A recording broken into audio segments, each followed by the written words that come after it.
Dalawang gorilla na magkamuka at unggoy na hindi na pinakawalan, nilak na. Ginawang UFC. Ang gwapo naman ng unggoy, pinag-aagawan ng dalawang gorilla. Sabi ng isang gorilla, akin to, akin to. Sabi ng isa, akin to, akin to. Yung unggoy sakit na ng katawan dahil puro pilay na. Isang araw may dalawang tambay na magkamukha na gorilla. At may dumating na unggoy.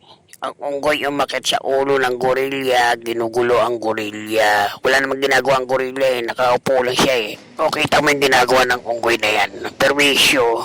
Kulang sa pansin tong unggoy na to. Sino gusto mag-asawa ng unggoy? Ampon na yan. O nananahimik ang gorilla. Ginagawang wrestling. Ano ba yan? Wrestler ba yung unggoy na yan? Kukurutin sana ng isang gorilla ang unggoy, kaya lang nakailag. At may isang unggoy na uminit ang ulo. Patalon-talon na siya. Gusto na, ng gorillang pangit gusto na manakit. Sabi ng pangit na gorilla, pag nahuli kita, yari ka sa akin. At bingo, nahawakan nga nilang unggoy. Hinawakan sa braso at hindi na binitawan. Yung isa naman, tumulong din. Buntot ang hawak. Kaya unggoy, kasalanan mo yan kasi mapang-asar ka. Yan pala nangyari kanina kaya hawak nilang unggoy. Ang aral, huwag kang mang-asar para hindi ka masaktan.